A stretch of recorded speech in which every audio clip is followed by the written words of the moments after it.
Bapak-bapak, ibu-ibu, saudara-saudara kaum muslimin rahimakumullah.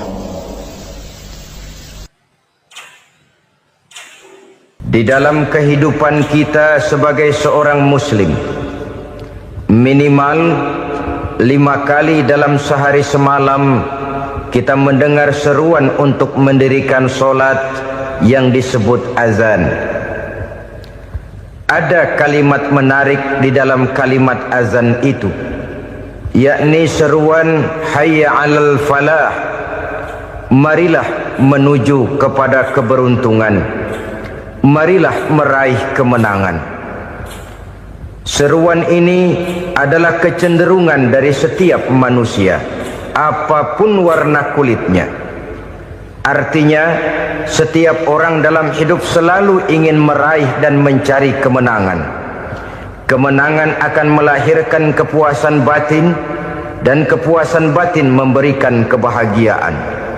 Sedangkan kekalahan melahirkan penderitaan batin, dan penderitaan batin menjerumuskan seseorang di dalam berbagai bentuk kerugian.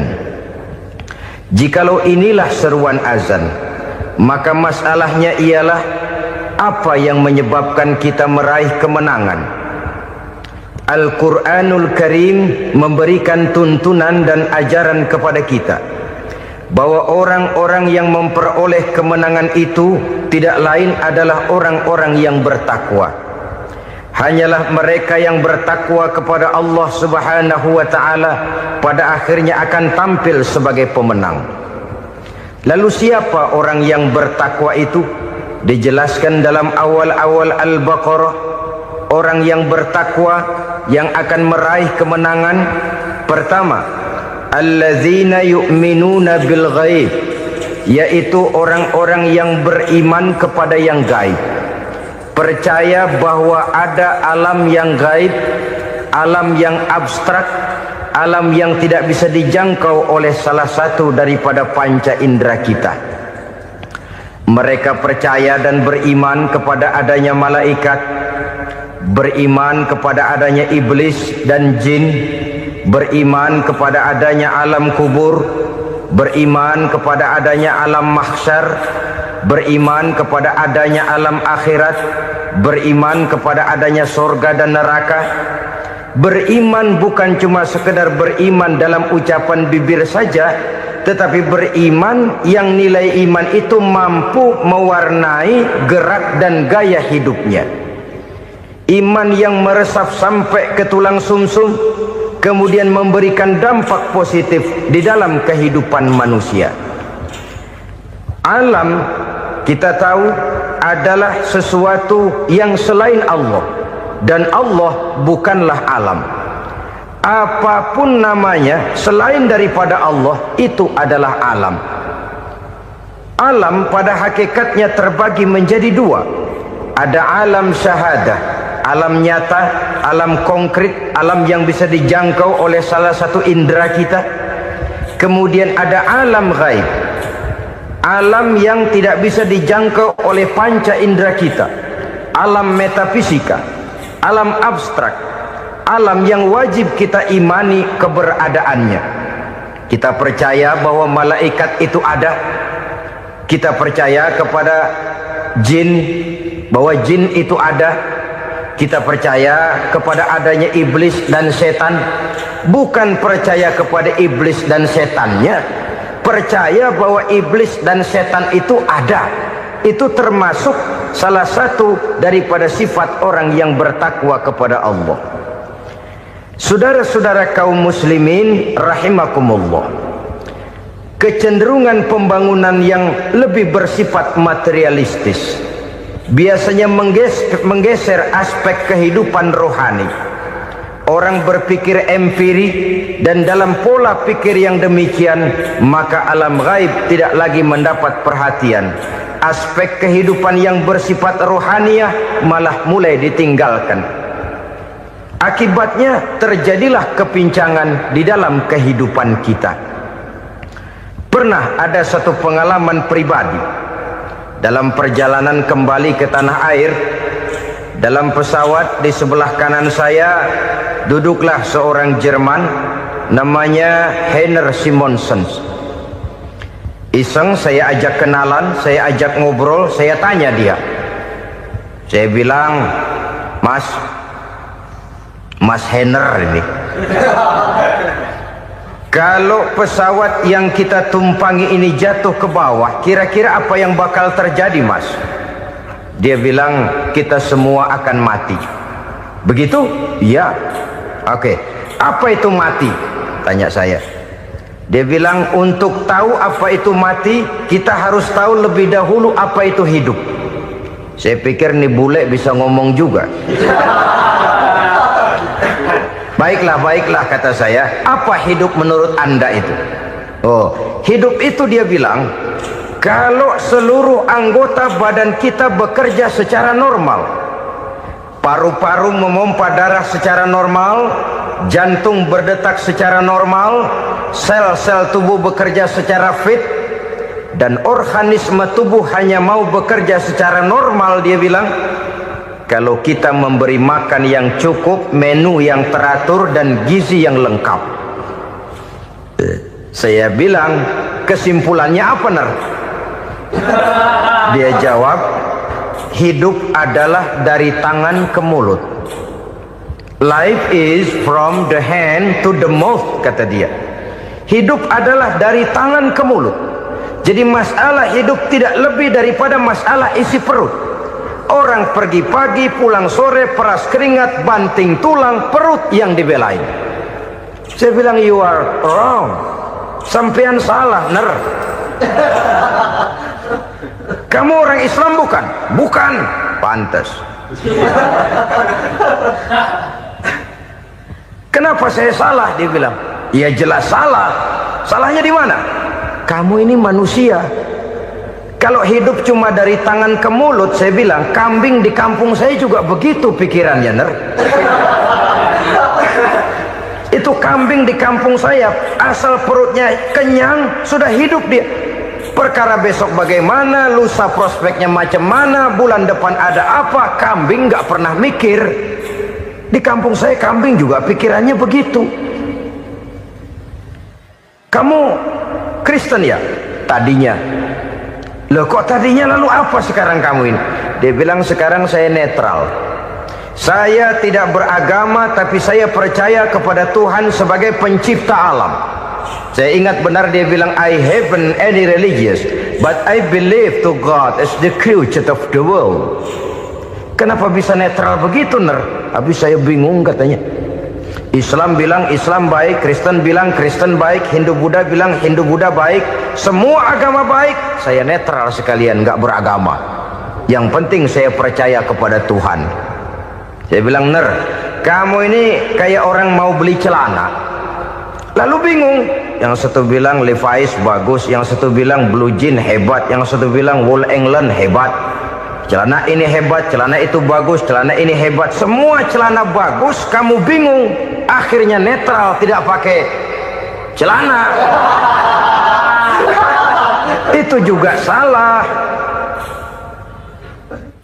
Saya pikir-pikir, kemudian saya melihat bahwa dua pola berpikir Heiner ini nampaknya sudah mulai menggejala di lingkungan masyarakat bangsa kita.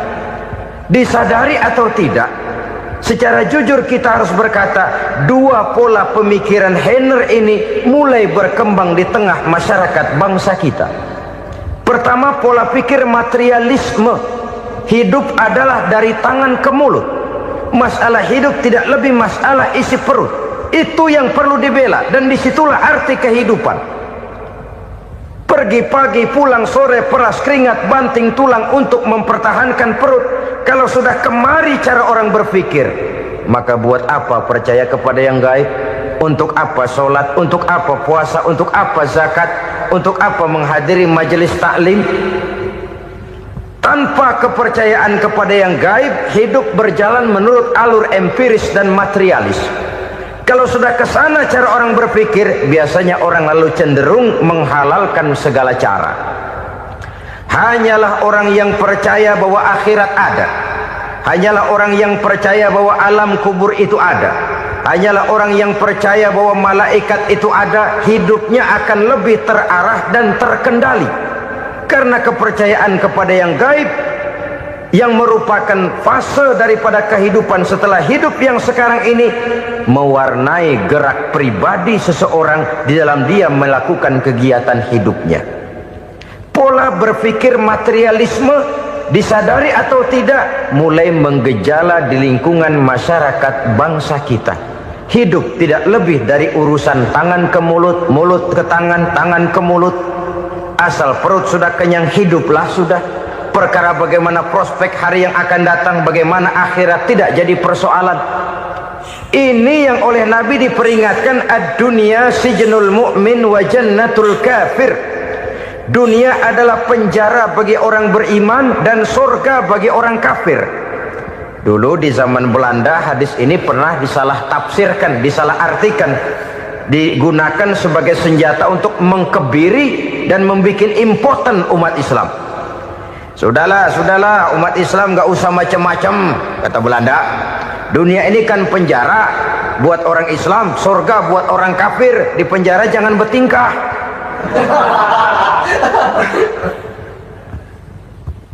Pengertiannya tidak begitu. Dunia adalah penjara bagi orang mukmin. Artinya dalam kehidupan dunia seorang mukmin tidak bebas memperturutkan hawa nafsunya. Di penjara hawa nafsunya itu. Sebaliknya surga bagi orang-orang kafir. Buat orang kafir surgalah dunia ini.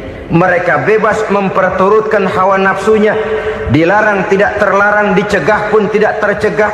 Mereka hidup menurut alur bisikan nafsu mereka sendiri. Kemudian bila ajal datang, maut merenggut nyawa, selesailah surganya sampai di situ. Maka bagi orang-orang yang tidak percaya kepada adanya akhirat, kepada adanya alam gaib, surganya sebatas umurnya. Sekali lagi, surganya sebatas umurnya. Bila umur selesai, ajal pun datang merenggut nyawa, selesailah sudah surganya sampai di situ. Alangkah pendeknya perjalanan orang-orang yang tidak percaya kepada alam gaib ini. Bagi kita mukmin, jikalau kita mampu memenjarakan hawa nafsu, kita bisa bahagia di dunia ini. Dan Islam memang tidak menyuruh kita sengsara di dunia.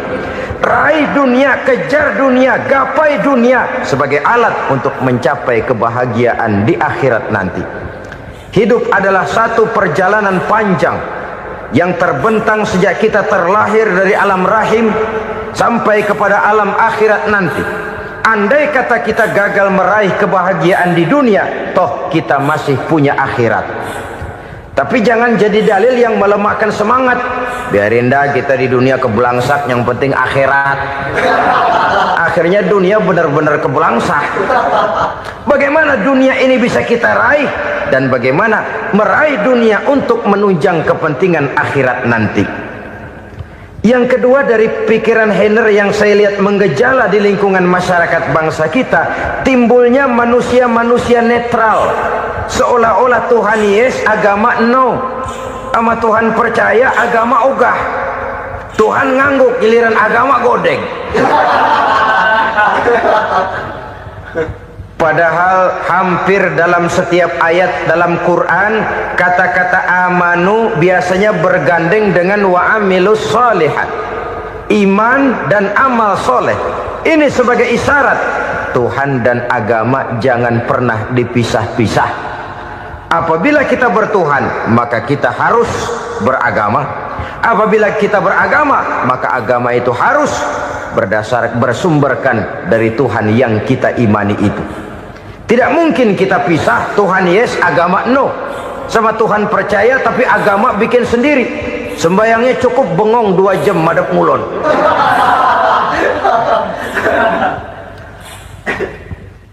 Saudara-saudara kaum muslimin rahimakumullah.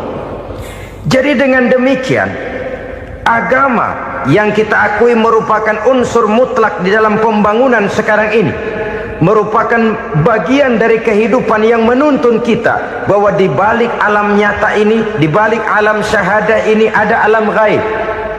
Dan mudabbir, murabbi, yang mengatur, yang menguasai, yang memelihara, baik dia alam nyata, baik dia alam gaib, tidak lain adalah Allah Subhanahu wa ta'ala. Di sana ada satu super power, satu maha kekuatan yang kita perlu bersandar kepadanya. Sebagai makhluk nyata yang hidup di alam nyata, berbuatlah secara nyata sebagaimana harusnya kita berbuat. Karena Islam jelas bukan agamanya orang pemalas. Islam jelas bukan agamanya orang yang mengajarkan setelah selesai sholat boleh duduk, nggelenggem ayam-ayam, ndelohom, menghitung bintang di langit sambil menunggu keajaiban. Tidak. Islam adalah agama yang mengajarkan apabila sholat sudah selesai kamu kerjakan, bertebaranlah di permukaan bumi, cari karunia Tuhanmu. Jangan hidup berpangku tangan menunggu keajaiban, karena hidup bukan undian. Jangan berharap untung besar tanpa mau peras keringat. Tapi di sebalik itu toh kita juga harus yakin bahwa di sisi usaha nyata yang kita lakukan ada satu super power, satu maha kekuatan gaib yang menentukan berhasil dan tidaknya usaha kita. Kepercayaan kepada hal semacam inilah yang mendorong kita untuk mempunyai sandaran vertikal, agar jikalau usaha ini berhasil, kita tidak lupa diri dan lupa daratan. Jikalau usaha ini gagal, kita tidak putus asa dan buruk sangka, tidak cupik pandangan dan sempit hati, tapi mampu melihat persoalan dengan kacamata putih sambil husnuzon kepada Allah Subhanahu wa ta'ala. Kita percaya malaikat itu ada yang namanya Raqib dan Atid, mengawasi gerak hidup kita sampai kepada gerak hati kita. Ini memberikan sugesti agar kita berhati-hati, tidak sejengkal tanah pun kita bisa berlindung dari pengawasan Raqib dan Atid. Ada Munkar Nakir yang akan menyoal kita di alam kubur. Ada malaikat Malik, penjaga neraka. Ada malaikat Ridwan yang menjaga surga. Kita percaya kepada adanya jin, kita percaya kepada adanya setan, iblis. Percaya kepada adanya, bukan mempercayai si setan, si iblis lalu menjadikannya sebagai teman. Tidak. Percaya bahwa mereka itu ada dan merupakan makhluk Allah yang gaib, yang diciptakan Allah Azza wa Jalla. Kepercayaan kepada alam gaib memberikan motivasi terhadap gerak lahir manusia, sehingga dengan motivasi kepercayaan kepada yang gaib, gerak lahir jadi lebih terarah, jadi lebih terpelihara. Pernah seseorang bertanya, "Pak, apakah adanya akhirat bisa dibuktikan secara ilmiah?" Saya bilang tidak bisa, tidak bisa. Kenapa? Karena yang berangkat nggak pernah pulang kembali lagi. Kalau dia pulang kemari bisa kita tanya bagaimana enak di sono. Cuma secara moral saya katakan, lebih beruntung orang yang percaya kepada akhirat daripada yang tidak. Sekarang saudara percaya akhirat ada, lalu saudara baik-baik di dunia, sholat, puasa, zakat, menolong orang lain, menebarkan kebajikan. Saudara mati, andai kata akhirat tidak ada, toh dalam hidup saudara sudah berbuat baik, paling tidak nama saudara akan dikenang sebagai orang baik. Sebaliknya, saudara percaya, kata saya, bahwa akhirat tidak ada, lalu hidup semau-maunya, tenggelam dalam maksiat dan munkarat, menentang Allah, tidak mau ruku dan sujud, lalu saudara mati, kemudian akhirat ada, ayo mau apa? Bekal tidak punya. Jadi secara moral lebih beruntung orang yang percaya kepada adanya akhirat daripada yang tidak percaya. Dan itu alam gaib yang tidak bisa dibuktikan secara eksat. Jangankan untuk membuktikan seperti itu, dalam kehidupan sehari-hari saja yang kita rasakan tidak selalu berbentuk toh. Angin, bagaimana sih bentuknya angin? Kita tidak tahu. Merah, buktinya kalau dikerok merah. Yang merah itu kulit, yang kulit kita bukan anginnya. Sakit, rasa sakit itu ada, tapi bagaimana bentuk sakit kita nggak pernah tahu. Kalau kita makan cabai pedas, bagaimana bentuk pedas itu tidak ada, tapi rasa ada. Bentuk pedas hijau, cabenya bukan pedasnya. Tidak semua yang kita rasakan bisa kita gambarkan dalam bentuk yang konkret. Oleh karena itu, sekali lagi bahwa kepercayaan kepada alam yang gaib mampu memberikan satu sugesti yang menata kehidupan seseorang lebih lurus, lebih terarah, dan lebih terkendali. Maka wajar kalau kepercayaan kepada yang gaib mengantarkan seseorang untuk meraih kemenangan. Kenapa? Dia percaya kepada yang gaib, bahwa akhirat ada, bahwa alam kubur ada, bahwa pertanggungan jawab itu ada. Maka dia lalu tidak hidup saenae udele dewe, itu loh. Tidak hidup menurut seleranya sendiri, terarah, teratur. Ini cirinya yang pertama. Orang bertakwa yang akan meraih kemenangan, mereka beriman, mereka percaya kepada yang gaib. Bahkan hal-hal konkret saja selalu berangkat dari yang gaib. Saudara-saudara, para remaja, para pemuda sekarang ini tidak pernah tahu toh siapa yang akan jadi teman hidup saudara. Kita bisa saja ngerancang, mentargetkan, tapi toh akhirnya yang namanya jodoh bukan kekuasaan kita. Rezeki di luar kemampuan kita. Begitu juga ajal, maut, jodoh, ajal adalah contoh-contoh konkret bahwa pada akhirnya yang gaiblah yang menentukan. Bertahun-tahun ngelancong, emang jodoh seret, nggak jadi.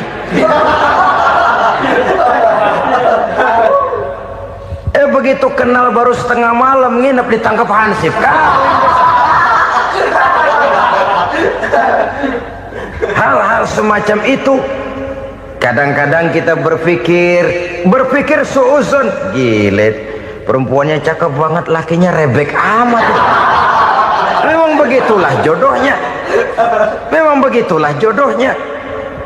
Saudara hadirin ma'asyiral muslimin yang saya hormati, jadi hal-hal yang konkret saja kita yakini sepenuhnya ditentukan oleh satu superpower yang gaib itu tadi. Dari sanalah segala ketentuan itu berangkat dan kesanalah segalanya akan kembali. Maka kepercayaan kepada yang gaib meluruskan gerak hidup seseorang dan itu akan mengantarkan dia kepada meraih kemenangan. Satu. Yang kedua, wa yuqimuna shalah. Orang bertakwa yang akan meraih kemenangan itu adalah orang-orang yang mendirikan sholat. Kenapa sholat mengantarkan orang untuk meraih kemenangan? Yang jelas, inna sholata tanha anil fahsya'i wal munkar. Sholat mampu mencegah manusia dari perbuatan keji dan munkar. Banyak filsafat hidup yang terkandung di dalam sholat ini.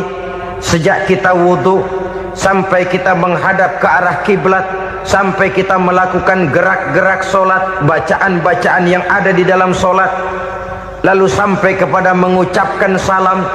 Banyak filsafat hidup yang terkandung di dalam sholat. Umpamanya saja, setelah takbiratul ihram mulai kita dengan sholat dalam posisi berdiri, diajarkan dalam kitab-kitab fikih agar kita melihat ke arah tempat sujud. Ini kan filsafat kehidupan. Kalau kamu sholat dalam posisi berdiri, lihat tempat sujud. Jangan sholat mata jelalatan, sebab nanti bisa mengurangi kekhusyuan. Jadi wajar kalau yang dikatakan bahwa yang paling afdol adalah shaf yang di depan. Kenapa? Secara harfiah pengertiannya akan lebih mengundang kekhusyuan. Kenapa? Kalau kita di shaf paling depan di masjid umpamanya paling banter kita lihat tembok. Tapi kalau kita shaf di tengah atau di belakang, orang-orang di depan kita pun akan kelihatan. Yang bajunya loreng, yang bajunya genggang, yang bajunya macam-macam. Kita lihat, kadang-kadang kita pikirin, ada yang bajunya bolong. Kita sholat tapi dalam hati, nih orang bajunya robek yang nggak tahu apa. Ada saja hal-hal yang mengusik kekhusyuan kita. Oleh sebab itu diajarkan dalam posisi berdiri, lihat, arahkan pandangan matamu kepada tempat sujud. Ini kan filsafat kehidupan. Maksudnya apa? Kalau lagi diri lihat dong tempat sujud. Kalau udah di atas ingat dong sama yang bawah. Kalau sudah tinggi ingat dong dari mana kamu berangkat.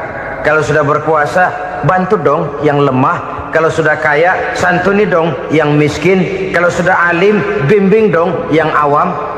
Ini filsafat kehidupan. Dalam posisi berdiri kau lihat tempat sujud.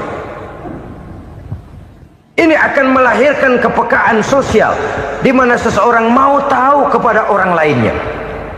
Bagaimanapun kaya kita, tinggi pangkat dan jabatan kita, jikalau hidup hanya untuk kepentingan perut sendiri saja, rasanya belum membawa manfaat di dalam kehidupan kita. Tapi efek yang tertinggi sesungguhnya, solat mencegah manusia dari perbuatan keji dan munkar. Perbuatan keji dan munkar walaupun kelihatannya mendatangkan uang, membawa keuntungan, tapi itu keuntungan semu, keuntungan sementara. Dengan menipu orang lain kita bisa dapat untung, tapi tidak membawa berkah. Dan itu adalah kerugian besar dalam kehidupan kita.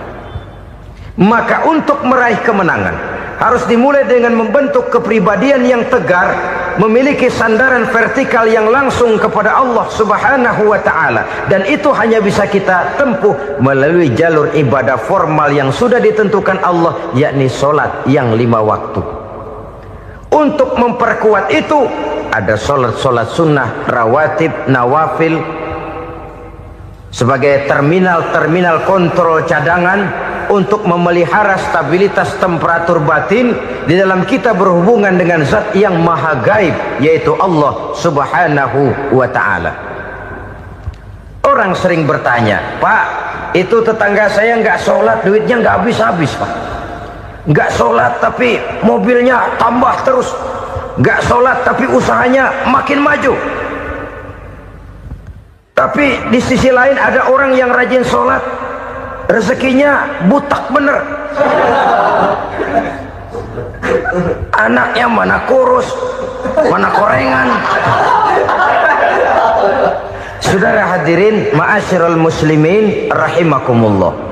Harus saya katakan bahwa solat memang bukan untuk cari duit. Solat adalah sandaran vertikal kita kepada Allah. Sedangkan soal rezeki itu berkaitan dengan sifat Allah maha pengasih dan maha penyayang. Allah maha pengasih, siapapun dikasih kalau mau usaha. Allah maha penyayang, tidak semua orang disayang oleh Allah Azza wa Jalla. Dan belum tentu banyak harta itu merupakan nikmat. Mungkin juga istidraj. Artinya istidraj itu dikasih tapi diambulin, kalau bahasa Betawinya itu. Dikasih tapi diambulin, itu bukan merupakan nikmat sesungguhnya, lebih merupakan azab dari Allah Subhanahu wa ta'ala.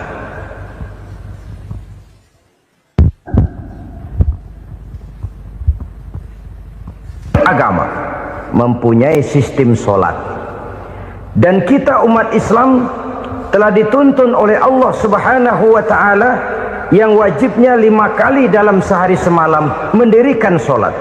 Dan itu tentu berada dalam jangkauan kemampuan manusia. Pada awalnya barangkali kita memang merasa solat itu satu kewajiban, tapi semakin kita hayati makna, manfaat dan filsafat yang terkandung di dalam ajaran solat, semakin sampai kita kepada keyakinan bahwa solat adalah keperluan kita. Sehingga pada waktu tertentu dinilai puncaknya, kita tidak lagi akan berkata saya wajib solat, tapi kita akan berkata saya perlu solat. Kalau kita sudah merasakan itu adalah keperluan kita, nah di sanalah kita baru akan merasakan ruginya kalau hal itu tidak kita laksanakan. Sepanjang kita masih berkata saya wajib sholat, kita akan lebih merasakan dia sebagai beban ketimbang sebagai keperluan. Yang jelas Allah tidak memerlukan ibadah yang kita laksanakan ini. Dengan kata lain, andai kata satu dunia penuh ini orang tidak ada yang sholat satu pun, Allah tidak akan turun dari jabatan Tuhan. Jangan lalu berpikir kalau kita ngambek se-RW kagak sembahyang Tuhan tekor kali ini ya. Tentu tidak. Itu perlunya kita, bukan perlunya Allah. Dan pada induknya kita akan berkata, saya perlu agama. Kalau secara induk kita sudah memerlukan agama, maka konsep-konsep yang ada di dalam ajaran agama itu pun adalah juga merupakan keperluan kita. Baik dia bernama sholat, baik dia bernama puasa, baik dia bernama zakat, baik dia bernama haji, seluruhnya adalah keperluan kita. Dan sesuatu yang kita perlukan apabila tidak kita laksanakan akan melahirkan kerugian di dalam kehidupan. Jangan heran kalau kita membaca riwayat perjalanan hidup para salafus soleh, orang-orang soleh. Ada yang tahajud sampai 100 rakaat, ada yang sholat malam kakinya sampai bengkak. Kita sekalinya bengkak biri-biri. Ada yang sholat membaca surah dalam Al-Quran sampai khotam Quran. Kok mau? Mereka sudah merasakan itu keperluan. Itu saja soalnya. Satu saat pun jikalau kita merasa bahwa itu keperluan saya, kita pun akan melaksanakan seperti itu. Keperluan saya dalam kehidupan. Inilah yang kedua. Yang ketiga, orang bertakwa yang akan meraih kemenangan itu, wa mimma razaqnahum yunfikun. Mereka membelanjakan sebagian daripada rezeki yang diberikan Allah kepada mereka. Mereka infakkan di jalan Allah. Ada satu dialog menarik. Satu hari seorang anak muda bertemu dengan seorang kakek-kakek yang sudah dikenalnya baik. Bertanyalah anak muda ini, "Kek, umur kakek berapa tahun?" 15 tahun, kata si kakek. "Anak kakek berapa orang?" 1. "Harta kakek berapa banyak?" 15 juta. Si anak muda ini bengong, lalu protes, "Kok kakek bohongin saya?" "Kenapa?"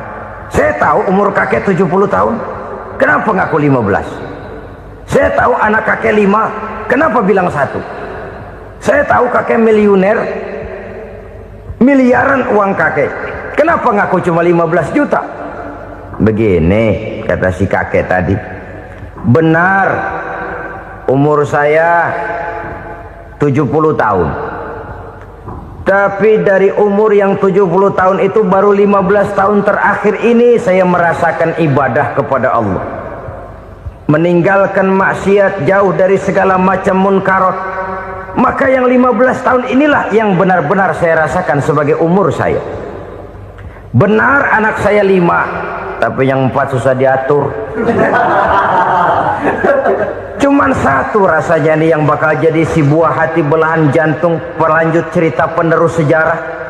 Cuma 1 ini yang saya harapkan, yang akan jadi anak soleh, yang akan membuat saya menerima pensiunan pahala. Kalau yang 4 apek dah, nggak ada harapan. Yang 1 nyekek botol melulu. Oh begitu, iya. Lalu kenapa kakek bilang harta kakek cuma 15 juta padahal saya tahu kakek uangnya miliaran, depositonya banyak? Ya karena 15 juta itulah yang saya ingat yang pernah saya belanjakan di jalan Allah. Saya merasa itulah harta saya yang sebenarnya. Yang miliaran yang saya simpan di bank kelak, kalau satu saat saya mati, akan jadi rebutan di antara anak-anak saya. Iya kalau anak saya soleh kayak yang 1 ini. Kalau yang 4 tadi udah tulen dia bakal berantem dah berebut tuh. Jadi 15 juta yang saya belanjakan di jalan Allah inilah yang saya merasakan benar-benar harta saya yang sesungguhnya. Dialog ini patut menjadi bahan renungan kita bersama. Diberikan kita umur 40, 50, 60, 70, 80. Berapa tahun dari umur yang diberikan itu yang jalan mulus, yang kita gunakan untuk melaksanakan ibadah? Banyak harta kita simpan di bank, di lemari, di dompet, di tas. Tapi berapa yang sudah kita depositokan di jalan Allah yang akan menemani kita di hari kita kembali nanti? Maka orang bertakwa yang akan meraih kemenangan, wa mimma razaqnahum yunfikun. Mereka membelanjakan sebagian dari rezeki yang diberikan Allah di jalan Allah subhanahu wa ta'ala. Ma'asyiral muslimin rahimakumullah, zahirnya memang kita memberikan kepada orang lain, tapi hakikatnya kita menyimpan untuk diri kita sendiri. Kita memberikan kepada yatim piatu 25.000, zahirnya kita memberikan si yatim, hakikatnya kan kita cuma nyimpan. Saya berikan, titip kepadamu, ini untuk saya di akhirat. Kau boleh belikan baju, kau boleh belikan untukmu makan, kau boleh bayarkan sekolahmu, ini untuk saya. Hakikatnya kita nyumbang masjid 1 juta, zahirnya kita berikan kepada panitia masjid, tapi hakikatnya kan cuma titip 1 juta ya, untuk saya di alam kubur nanti. Silahkan kau boleh belikan semen, ini uang, belikan besi, belikan pasir, saya cuma sekedar titip untuk kepentingan saya. Hakikatnya kita cuma sekedar menitip. Sebagaimanapun pada hakikatnya, apapun yang kita miliki dalam kehidupan kan cuma sekedar hak guna pakai, bukan hak milik mutlak. Harta kita, rumah kita, kendaraan kita, kebun kita, pabrik kita, hak guna pakai saja. Hak milik mutlak cuma untuk Allah subhanahu wa ta'ala. Saudara-saudara kaum muslimin rahimakumullah, ini yang ketiga. Kemudian yang keempat, orang-orang bertakwa yang akan meraih kemenangan, allazina yu'minuna bima unzila ilaika, mereka yang beriman, mereka yang percaya kepada apa yang telah diturunkan kepadamu Muhammad, ay Al-Quran, yakni Al-Quranul Karim. Setelah percaya kepada yang gaib, mendirikan solat, kemudian menginfakkan sebagian dari rezeki yang diberikan Allah, mereka juga lalu percaya kepada yang diturunkan terhadap Nabi, yaitu tidak lain Al-Quranul Karim. Sekali lagi di sini, percaya bukan hanya sekedar percaya saja, tetapi percaya lalu menjadikan Al-Quran itu sebagai pedoman hidup. Sebab memang Al-Quran itu adalah GBHM, garis-garis besar haluan muslim. Apa yang harus kita lakukan, apa yang harus tidak kita lakukan, bagaimana mestinya kita bertingkah laku dan berbuat, seluruhnya tercantum di dalam Al-Quranul Karim. Itu sebabnya ketika satu hari Aisyah ditanya bagaimana akhlak Rasul, beliau menjawab, kana Rasulullah sallallahu alaihi wasallam khuluquhul Quran. Akhlak daripada Rasulullah tidak lain adalah Al-Quran. Jawaban simpel ini memberikan gambaran bahwa keseluruhan daripada konsepsi Quran sudah diterjemahkan dalam kehidupan Rasulullah sallallahu alaihi wasallam.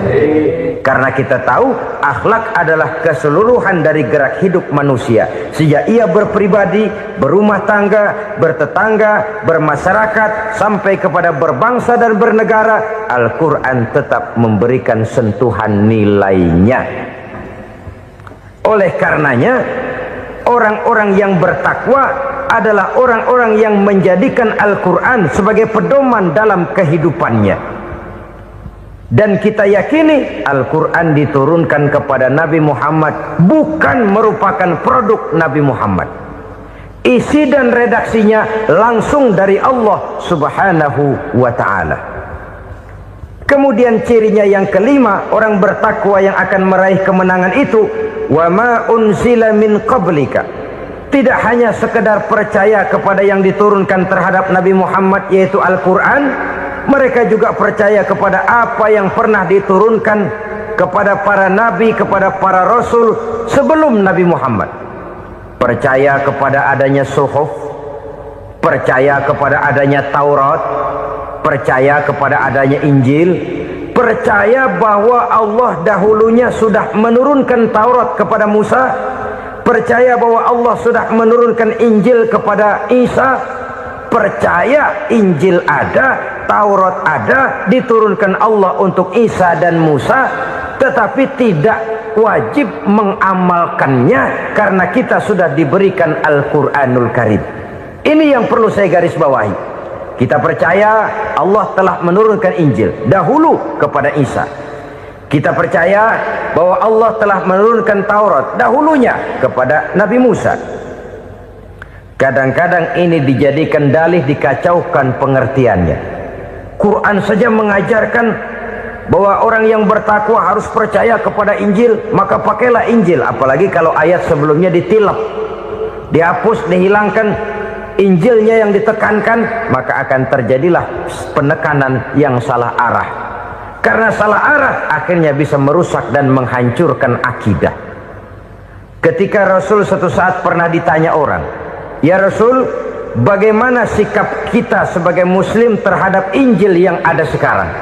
Beliau menjawab, "La tukadzibuhu jami'an wa la tusaddiquhu jami'an." Jangan didustakan seluruhnya, jangan juga dibenarkan semuanya. Artinya, ini sudah merupakan gambaran dari Rasul bahwa dalam Injil yang ada sekarang masih ada ajaran-ajaran tauhid yang dibawa oleh Nabi Isa dan diajarkan kepada umatnya. Tapi juga dalam Injil yang sekarang ini sudah terkena intervensi dan investasi manusiawi. Karena itu Rasul menyimpulkan, la tukadzibuhu jami'an wa la tusaddiquhu jami'an. Jangan didustakan semua, jangan dibenarkan seluruhnya. Kita memang percaya Allah telah menurunkan Injil kepada Nabi Isa dulu, tapi kita tidak wajib mengamalkan Injil. Kita percaya Allah telah menurunkan Taurat kepada Nabi Musa, tapi kita tidak wajib mengamalkan kitab ajaran Taurat. Yang wajib kita percayai dan kita amalkan hanyalah Al-Quranul Karim. Kenapa? Oleh karena baik yang ada di dalam Taurat, baik yang ada di dalam Injil, tentu tercakup di dalam Al-Quran sebagai kitab terakhir yang diturunkan oleh Allah Subhanahu wa Ta'ala. Dan itu wajar. Kalau seorang pejabat mau mengeluarkan satu keputusan baru, tentu dia harus meninjau keputusan-keputusan lama. Andai kata dianggap tidak berlaku, dianggap tidak relevan lagi, maka keputusan-keputusan lama itu tentu sudah dianggap tidak berlaku. Sebagian daripada aturan-aturan dalam keputusan lama yang masih dianggap relevan tercantum dalam keputusan baru yang wajib diamalkan. Begitulah hubungannya antara Al-Quran, Taurat, Zabur, dan Injil. 4 kitab samawi yang diturunkan Allah masing-masing kepada Zabur untuk Nabi Daud, Taurat untuk Nabi Musa, dan Injil untuk Nabi Isa alaihi wassalatu wassalam. Ketiga-tiga kitab itu kita percayai adanya. Kita yakini Allah telah menurunkan Zabur, Taurat, dan Injil, tapi kita tidak wajib mengamalkannya.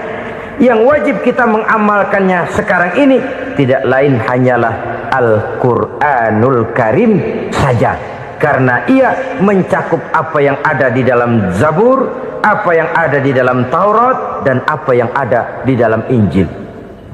Keotentikannya bisa dipertanggungjawabkan. Ya, tapi kan Nabi Muhammad sudah mati 14 abad yang lalu, dan di zaman beliau Al-Quran kan belum dikodifikasikan, belum ditulis. Bagaimana keotentikannya bisa dipertanggungjawabkan? Mudah saja. Allah berjanji, inna nahnu nazzalna zikra wa inna lahu lahafizun. Kami yang menurunkan Al-Quran dan kami yang akan menjaga dan memeliharanya. Allah turunkan Quran, Allah menjaganya. Bagaimana cara Allah menjaga Al-Quran itu? Banyaknya orang-orang yang hafaz Al-Quran. Hafaz Al-Quran 30 juz, 114 surah, 6.666 ayat. Sehingga jangankan satu kata, jangankan satu ayat, satu kalimat saja berubah sudah akan timbul reaksi dan mudah dimengerti. Kenapa? Banyak orang-orang yang hafaz Al-Quran. Sedangkan pada setiap akhir tahun biasanya malaikat Jibril selalu mengadakan checking terhadap ayat-ayat yang diturunkan pada waktu itu. Di zaman Nabi sendiri sudah ada usaha kodifikasi. Dan yang lebih luar biasa lagi, sampai hari ini tidak seorang pun mampu membuat satu ayat saja semacam Al-Quran. Ke bahasa manapun dia diterjemahkan, naskah aslinya tetap ikut, rujukan dasarnya tetap ada.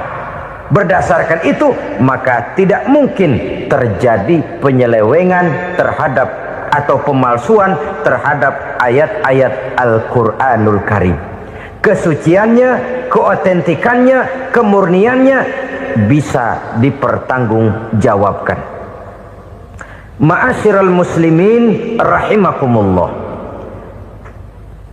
Oleh karenanya, konsepsi dasar daripada ajaran Islam ini memang tidak lain adalah Al-Quran dan Sunnah.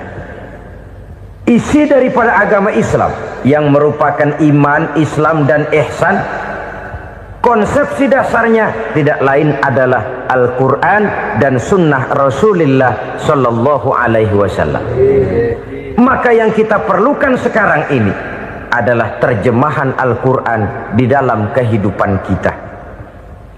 Dengan demikian, maka gaya kehidupan yang lebih Qurani itulah yang kita dambakan. Kita perlu memang terjemahan Quran dalam bahasa Inggris, dalam bahasa Belanda, dalam bahasa Jepang, tapi yang lebih kita perlukan adalah terjemahan Quran di dalam kehidupan kita. Konsekuen, tidak memanipulasi, ringan sama kita jinjing, berat sama kita pikul. Jangan kalau lempengan ayat Quran tuh kira-kira enak diamalin, keras teriakan kita. Giliran kira-kira ayat Quran itu mukul kepala kita sendiri, diam kita. Itu ciri yang pernah disindir Allah dalam awal-awal Baqarah juga. Ciri beragamanya orang yang munafik. Kullama adha'a lahum masyawfi, kata Allah. Wa iza azlama alaihim qamu. Apabila terang mereka jalan, apabila gelap mereka berhenti. Artinya, kalau kira-kira di Islam nguntungin, rame-rame pada teriak Islam. Tapi ketika diminta untuk berjuang, ketika dituntut untuk berkorban, rame-rame mengundurkan diri. Nasib agama tidak ubahnya seperti daun pisang yang dikait orang di tepi jalan lantaran tak berpayung di ketika hari hujan. Manakala hujan usailah sudah, daun itu pun dicampakkan di tepi jalan, diinjak pula orang nan lalu. Artinya, orang menjadikan agama cuma sebagai lipstick, decoration only, tidak konsekuen. Hanya pada saat-saat kelihatannya Islam membawa keuntungan, rame-rame orang teriak-teriak tentang Islam. Tapi jikalau diminta berjuang, jikalau dituntut untuk berkorban, biasanya rame-rame juga mengundurkan diri. Jangan heran kalau mayoritas hitungan kita, tapi minoritas peranan kita. Kuantitas kita dalam jumlah, tapi dalam kualitas kita lebih sering jadi penonton daripada jadi pemain. Padahal itu sangat tidak boleh terjadi.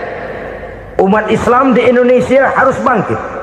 Umat Islam di Indonesia harus sadar akan keberadaannya.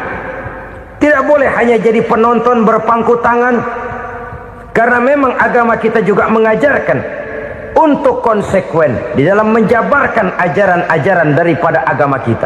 Kita sering jatuh menjadi umat yang lemah oleh karena kita ini tidak pandai menggalang kebersamaan yang diakibatkan tidak konsekuennya kita. Diistilahkan bahwa umat Islam di dalam menggalang kebersamaannya itu harus seperti orang main sepak bola. Saudara-saudara kan tahu orang main sepak bola itu. Orang main sepak bola, kalau pertandingan belum dimulai sih silakan saja kumpul di luar lapangan, atur strategi yang baik. Tapi kalau pertandingan sudah dimulai, turun ke lapangan hijau, jangan kumpul terus. Ada sepak bola gotong royong, mundur-mundur rame-rame, depan ke depan kumpul melulu mainnya. Kalah. Orang main sepak bola itu ya harus ada penyerang tengah, harus ada penjaga gawang, harus ada strikernya, harus ada kiri luarnya, kanan dalamnya yang jadi backnya. Posisi boleh bermacam-macam, tapi yang penting saling ngoper untuk menggolkan gawang lawan. Begitulah umat Islam ini. boleh ada yang jadi pejabat, boleh ada yang jadi pengusaha, boleh ada yang jadi petani, silakan ada yang jadi seniman, ada yang jadi penyair, ada yang jadi artis sekalipun. Tapi kalau sudah berhasil menguasai bola, jangan lupa operannya. Operan itu yang langka. Kita ini muslim kadang-kadang kalau sudah memegang menguasai bola, kalau belum mau mampus, belum mau ngoper. Nanti kalau sudah nggak punya bola, baru mau ngoper. Kalau sudah dengar-dengar mau dekat pensiun, baru mau jihad, baru mau berjuang, baru mau ngurus pesantren. Tanda tangan sudah tidak laku, memo sudah tidak dihargai, baru mau berjuang. Kemarin kemana, Mas? Kita tidak pandai memanfaatkan posisi. Dengan kata lain, kalau kembali kepada persoalan kita, konsekuensi kita terhadap agama yang kita anut ini belum ideal. Kita masih lebih sering berislam ini pada saat-saat yang menurut perhitungan kita membawa keuntungan. Tapi kalau diminta berjuang, dituntut berkorban, yang itu pun hakikatnya adalah untuk kepentingan kita juga. Allah tidak pernah menuntut kita untuk jihad bagi kepentingan Allah, itu tidak. Berjuang menegakkan agama Allah, apakah untuk kepentingan Allah? Tidak, untuk kepentingan kita. Sebab nilai-nilai jihad itu pada akhirnya akan membawa kita kepada satu kebahagiaan. Setidaknya kalau tidak di dunia, tentu di akhirat sebagai syahid. Oleh karena itu, pada bagian akhir ini saya ingin mengajak, marilah kita konsekuen. Sekali kita berkitabkan Al-Quranul Karim, mari dia kita jadikan pedoman. Jangan cuma kita jadikan sebagai penghias dinding, pelengkap rumah, bahwa di rumah kita ada Al-Quran, tapi yang baca kecoa. Habis pada bolong tuh Quran. Yang penting kan punya Quran. Ditaruh di pintu rumah, biar apa? Biar kuntilanak kagak masuk katanya. Ya, apa itu nasib Quran? Cuma kerjanya jaga pintu, ngusir kuntilanak, ngusir memedi. Bagaimana kita hidup menurut tuntunan Al-Quran? Kadang-kadang tidak pernah menjadi masalah bagi kita. Maka bagaimanakah Al-Quran akan mungkin membawa keberkahan dalam hidup kalau ajarannya kita injak-injak dalam keseharian kita? Mewujudkan gaya hidup yang lebih Qurani, itulah yang akan kita rintis di dalam kehidupan kita, bertahap, step by step, menurut kemampuan yang ada pada kita. Jika jalan ini tidak bisa kita selesaikan, percayalah akan ada generasi penerus yang akan melanjutkan usaha dan cita-cita mulia itu. Jadi percaya kepada Taurat, percaya kepada Injil, sekedar percaya Allah dahulunya sudah menurunkan itu, tapi kita tidak wajib mengamalkannya. Kenapa? Generasi Injil masa berlakunya sudah kedaluarsa. Taurat masa berlakunya sudah kedaluarsa. Injil pernah berlaku untuk orang Nasrani di zaman Nabi Isa. Taurat pernah berlaku untuk orang Yahudi di zaman Nabi Musa. Setelah generasinya berlalu, datang Rasul penutup yang membawa Al-Quranul Karim. Maka Al-Quran itulah yang berlaku menjadi pedoman sampai hari akhir nanti. Jangan jauh dari Al-Quran, karena apabila ini kita lakukan, maka kita akan kembali kepada satu gaya hidup yang jauh dari tuntunan agama, dan itu artinya kita akan semakin jauh untuk meraih kemenangan. Saudara-saudara kaum muslimin rahimakumullah. Yang keenam, yang terakhir, orang-orang bertakwa yang akan meraih kemenangan itu wabil akhirati hum yuqinun. Mereka percaya, mereka yakin seyakin-yakinnya akan adanya hari akhir, di mana seseorang akan mempertanggungjawabkan seluruh perbuatannya di dalam hidup ini, dan tidak ada satu perbuatan yang bagaimana kecilnya sekalipun yang tersembunyi dalam pandangan manusia yang tidak akan dibukakan persoalannya di mahkamah Qadi Rabbul Jalil di akhirat nanti. Itulah sebabnya maka percaya kepada akhirat disebut secara khusus. Padahal di awal tadi sudah dijelaskan yu'minuna bil ghaib, percaya kepada alam gaib, dan alam gaib ini termasuk akhirat. Kenapa pada bagian akhir disebut lagi akhirat? karena ternyata bahwa kepercayaan kepada adanya akhirat merupakan induk dari kepercayaan terhadap adanya malaikat, setan, jin dan lain sebagainya, dan akan lebih memberikan sugesti dalam kehidupan manusia untuk meluruskan gerak hidupnya. Jikalau satu saat tergerak hati akan berbuat kejahatan, ingin mencuri, sadarlah, awas ada akhirat. Sebab kalau kita cuma teriak awas ada polisi, itu cuma tertunda sementara, begitu polisi meleng embat. Kalau kita ingin berbuat jahat cuma berteriak awas ada hansip, cuma sementara ketika hansip itu ada. Tapi kalau ceritanya awas ada akhirat, mau menyeleweng awas ada akhirat, mau berjudi awas ada akhirat, mau mencuri awas ada akhirat. Keyakinan yang akan meluruskan gerak hidup manusia sehingga gerak itu jadi lebih terarah dan terkontrol, tidak merugikan baik diri sendiri, lebih-lebih orang lain. Ternyata bahwa kepercayaan kepadanya adanya hari akhirat sanggup menjadi sumber daya kontrol dari kehidupan manusia, sehingga ia tidak terjebak dalam perbuatan maksiat dan munkarat. Saudara-saudara kaum muslimin, inilah saja yang kita bicarakan pada pertemuan kali ini. Semoga Allah subhanahu wa ta'ala memberikan kekuatan zahir dan batin kepada kita untuk dapat meraih kemenangan dengan beriman kepada yang gaib, mendirikan solat, membelanjakan sebagian dari rezeki yang diberikan Allah, percaya kepada Al-Quran, beriman kepada kitab-kitab yang diturunkan sebelum Al-Quran, lalu meyakini adanya hari akhirat. Terima kasih.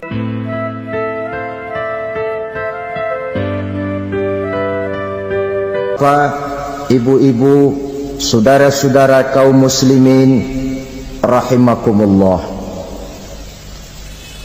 kita menyaksikan peristiwa-peristiwa yang memilukan dan memalukan. PHK terjadi di mana-mana, pengangguran meningkat, harga-harga membumbung tinggi, daya beli rakyat semakin lemah.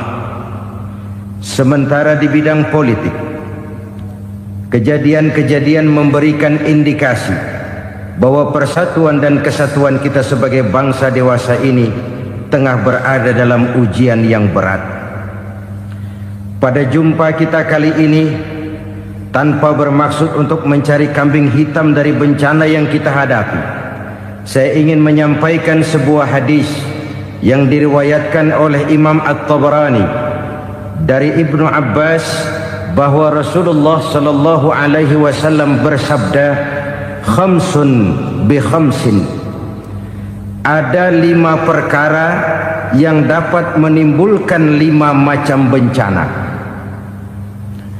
Mari kita renungi hadis ini satu demi satu sebagai bahan introspeksi buat kita semua dalam menghadapi bencana yang tengah berlaku sekarang ini. Yang pertama, manaqasa qaumul ahda illa sullita alaihim aduwwuhum. Apabila suatu kaum sudah mengingkari janjinya, maka mereka pun akan dikuasai oleh musuh-musuh mereka.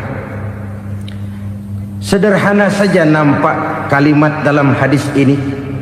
Apabila orang sudah mengingkari janji, mereka akan dikuasai oleh musuh-musuh mereka sendiri. Dan musuh kita yang paling utama saat ini adalah kemiskinan dan kebodohan. Kenapa itu terjadi? Karena kita mengingkari janji kita sendiri. Di saat awal-awal berdirinya Orde Baru, kita pernah berjanji untuk melaksanakan Pancasila dan Undang-Undang Dasar 45 secara murni dan konsekuen. Kita berjanji bahwa kita akan menegakkan pemerintah yang bersih dan berwibawa. Itu semua pada permulaannya. Waktu demi waktu berjalan, kita lupa dengan janji yang kita ucapkan itu. Ketuhanan yang Maha Esa kita ucapkan, tapi kesetanan yang luar biasa yang kita lakukan. Kemanusiaan yang adil dan beradab yang kita dengungkan, tetapi kemanusiaan zalim dan biadab yang kita praktekkan. Sederhana saja saudara, hampir setiap pejabat pada posisi-posisi kunci, di awal-awal ia memangku jabatan itu, biasanya ia mengucapkan sumpah dengan lafaz demi Allah, bahwa dalam melaksanakan jabatan ini saya tidak akan menerima hadiah atau pemberian dalam bentuk apapun. Itu pada permulaannya. Lama-lama rupanya hadiah itu asik juga, mulai diterima. Lama-lama dirasa kurang, mulai menagih. Dan akhirnya terjadilah praktek yang disebut suap menyuap, semir menyemir, dan lain sebagainya. Kalau ini sudah menjadi kenyataan, bagaimana kita mau menegakkan pemerintah yang bersih dan berwibawa? Undang-Undang Dasar 45 menyatakan bahwa bumi, air, dan seluruh kekayaan negara dikelola oleh negara bagi sebesar-besar kemakmuran rakyat. Yang terjadi adalah bahwa kita merasa mewakili rakyat untuk menikmati harta dan kekayaan negara, sehingga rakyat banyak tidak bisa ikut menikmatinya. Menumpuklah harta itu sehingga terjadilah pepatah, gunung ditimbun, sumur digali. Yang kaya semakin kaya, yang miskin semakin terpuruk. Kita ingkar dengan janji yang kita ucapkan di awal-awal kita bergerak. Kita ingkar dengan janji pada saat kita mengatakannya dengan menyebut nama Allah, dengan mempertaruhkan nama Tuhan. Sehingga pada akhirnya jabatan pun mengalami tender. Sudah menjadi rahasia umum. Orang mau jadi lurah mesti mengeluarkan uang. Mau jadi camat mesti mengeluarkan uang. Mau jadi wali kota, bupati, bahkan gubernur, itu ada pasarannya. Secara logika, kalau orang memperoleh satu jabatan karena banyak mengeluarkan uang, tentu pada saat ia mengeluarkan uang, ia sudah punya pemikiran, modal pasti pulang, modal pasti kembali. Kalau orang memperoleh suatu jabatan karena banyak mengeluarkan uang, maka langkah pertama yang dia lakukan setelah memangku jabatan itu ialah bagaimana uang bisa kembali, bagaimana modal bisa pulang. Kalau modal sudah pulang, pikiran berikutnya bagaimana supaya dapat untung.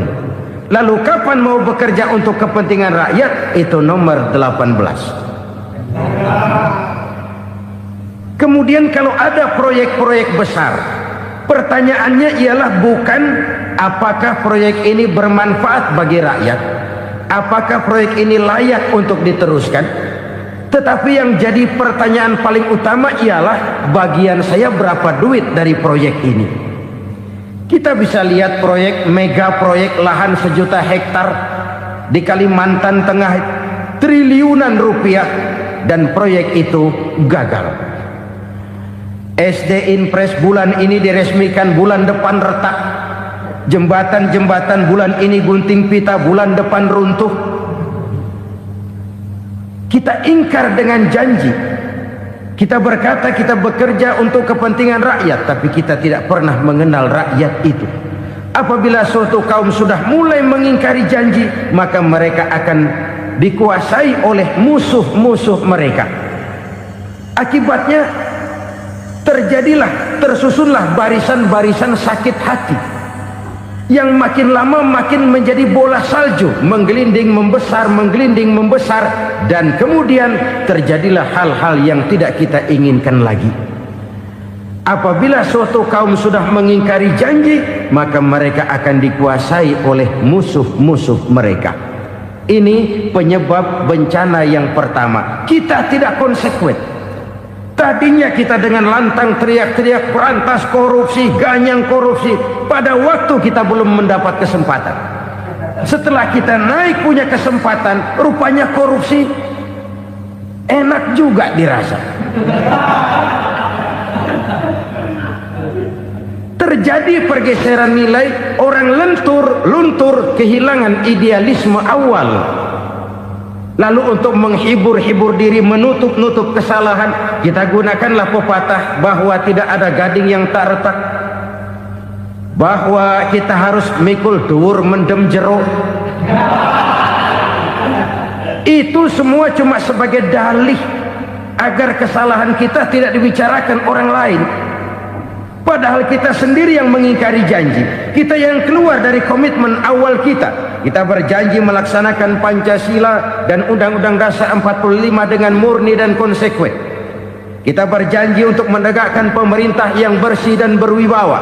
Namun dalam kenyataannya itu tidak kita laksanakan dengan sebagaimana mestinya. Kita bergeser, kita mengalami proses degradasi, peluncuran nilai, dan akhirnya terbentuklah barisan-barisan sakit hati yang semakin lama semakin membesar itu. Kita harus introspeksi. Memang kalau zaman sedang susah, biasanya kambing hitam laris, tukang kompor gentayangan. Itu dari dulu selalu mencari kambing hitam. Karena itu kita tidak bicara orang, kita tidak bicara siapa yang salah, kita bicara sistem, dan sistem itu bisa mengena siapa saja. Kalau orang sudah mulai mengingkari janji, bergeser dari komitmen awal, itu sudah mulai ia mengalami proses peluncuran, proses degradasi. Ini penyebab yang pertama. Kita tidak lagi konsekuen bahwa bumi, air, sumber daya alam adalah milik negara, dikuasai oleh negara, digunakan bagi sebesar-besar kemakmuran rakyat. Ternyata rakyat yang makmur itu tidak merupakan gambaran yang menyeluruh dari rakyat kita. Undang-undang dasar kita menganut ekonomi kekeluargaan, tapi yang kita praktekkan adalah ekonomi keluarga. Kalau bukan keluarga nggak dapat proyek. Kalau bukan keluarga nggak dapat macam-macam. Kekeluargaan kita rubah menjadi keluarga. Timbullah penyakit nepotisme. Kita bergeser, kita ingkari janji, dan kita anggap kita atasnamakan rakyat. Rakyat cuma sekedar jadi address, rakyat cuma sekedar jadi alamat, tetapi kehidupan mereka tidak banyak berubah dan tidak banyak terangkat. Kaum muslimin rahimakumullah, ini penyakit yang pertama, penyebab bencana yang pertama. Yang kedua kata Nabi, wa ma hakamu bighairi ma anzalallah, apabila hukum yang diterapkan sudah tidak lagi bersumber dari hukum Allah, illa fasha fihimul faqru, maka akan bertebaranlah kemiskinan di mana-mana. Ini artinya apa? Apabila hukum tinggal sebuah stempel, apabila hukum sudah diatur menurut kepentingan, apabila hukum sudah tidak lagi ditegakkan secara adil, maka kemiskinan merambah di mana-mana. Hukum diatur menurut selera orang yang sedang berkuasa, maka yang benar bisa jadi salah, yang salah bisa jadi benar. Hukum dalam kenyataan hidup berlaku seperti pisau. Pisau itu kan saudara lihat, yang namanya pisau dimanapun itu tajamnya ke bawah, ke atas tumpul. Kalau hukum itu, kalau untuk rakyat, hukum itu tajam bukan main, cepat sekali dilaksanakan. Tapi giliran menengah ke atas, yang gedean dikit berbuat salah, hukum tumpul. Hukum pura-pura tidak dengar. Akibatnya terluka rasa keadilan rakyat. Satu kasus rakyat diam, dua kasus rakyat diam, tiga kasus rakyat diam, kasus terakumulasi di hati rakyat. Luka rasa keadilan, dan itu menjadi sumber bencana. Penjarahan, kita tidak setuju itu, tapi kita harus melihat kausalnya. Itu kan tidak berdiri sendiri. Itu kan karena terlukanya rasa keadilan rakyat, melihat kesempatan ini tidak merata. Kalau rakyat ini yang ngajukan kredit ke bank, walaupun jumlahnya cuma jutaan, ratusan ribu, susahnya 17 setan. Tapi ada orang-orang tertentu yang agunannya palsu, jaminannya palsu, bawa kata belece, bukan cuma miliaran, triliunan kredit bisa keluar. Terluka rasa keadilan, hilangnya kesempatan. Rakyat cuma dapat kesempitan, jarang dapat kesempatan. Dari lukanya rasa keadilan ini. Memang ya entah lipstick, entah basa-basi, dibentuklah tim ini, dibentuklah badan pengawas ini, dibentuklah tim ini. Kalau membentur tahu, hancur tahu. Tapi kalau tim yang dibentuk membentur karang, bukan karangnya yang hancur biasanya, timnya yang bubar. Kenapa? Yang dibentur batu karang yang sangat keras. Kita main-main dengan hukum, kita tidak konsekuen dengan hukum. Luka rasa keadilan dan itu terakumulasi. Edi Tamsil, rakyat tahu, terakumulasi, menguap begitu saja. Kasus-kasus lain rakyat tahu, menguap begitu saja. Ketidakadilan terakumulasi, mengendap di hati rakyat, menunggu ledakan. Pada saat sumbu meledak, rakyat tidak bisa dibendung lagi. Oke, kita tidak setuju dengan penjarahan, tapi jangan melihat itu sebagai peristiwa yang berdiri sendiri. Kenapa itu terjadi? Kausalnya kenapa? Oke, kita tidak setuju memang, tapi yang dijarah oleh rakyat kan memang cuma untuk perut.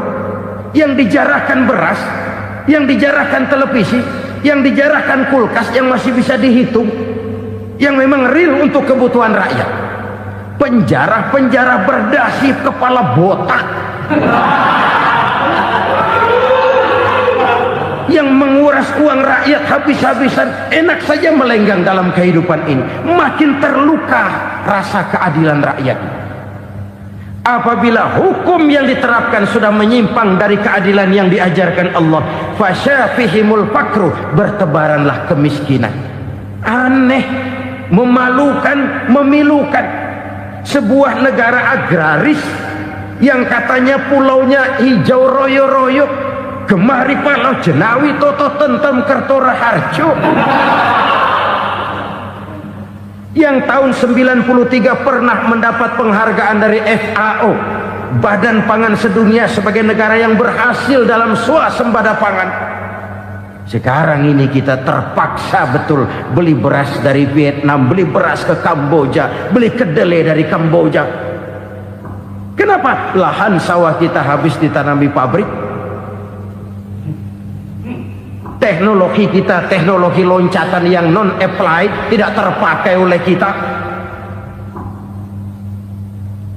Lantas lahan yang tidak bisa kita tanami, kita paksakan lahan-lahan gambut menjadi tanah pertanian yang subur dengan biaya triliunan, dan kita gagal. Kita cari jarum dan kapak hilang. Kita mau jadi negara industri dengan loncatan teknologi yang maju, kita lupakan pola pijak kita sebagai negara agraris, dan akhirnya kita kecolongan. Lihatlah dewasa ini. Rakyat kita antri sembako di mana-mana. Di sebuah negara agraris, ketidakadilan melahirkan kemiskinan. Kemiskinan moral dan kemiskinan material. Kemiskinan moral, rakyat nggak percaya lagi sama pejabat. Rakyat mengalami krisis figur. Orang, alah lu ngomong dah sama ember.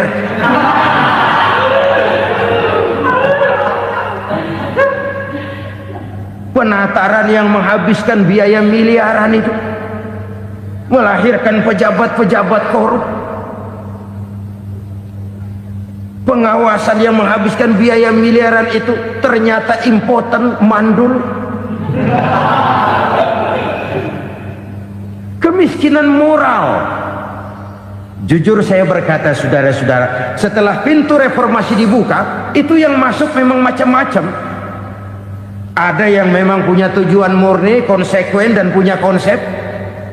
Ada yang nunggu di tikungan, begitu mobil lewat nyamber pintu, berangkat ikut reformasi. Ada yang memanfaatkan momentum, mumpung, untuk nyampein unek-unek, ngerti nggak, pokoknya ngomong. Sehingga keadaan semakin rancu, kebingungan semakin menjadi-jadi, masalah yang paling urgen tidak terselesaikan. Sekarang ini orang berpikir mendingan jadi pala ular daripada jadi buntut macan. Buntut macan memang hebat macan, tapi kalau buntutnya cuma ugel-ugel di belakang buat apa?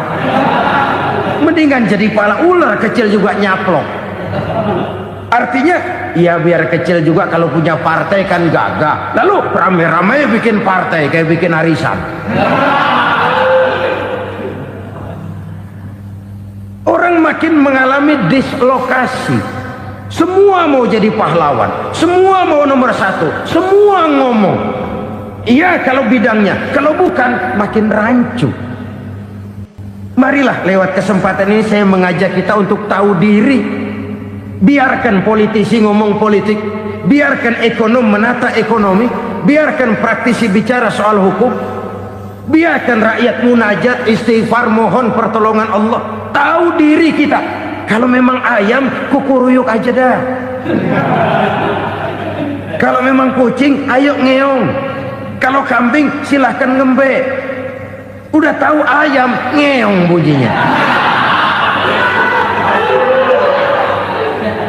Suaranya palas, orang nggak ngerti, bingung, makin menjadi-jadi. Ibarat kesebelasan sepak bola bangsa kita sekarang ini, rame-rame mau bikin gol, kiper ikut nyerang sekarang.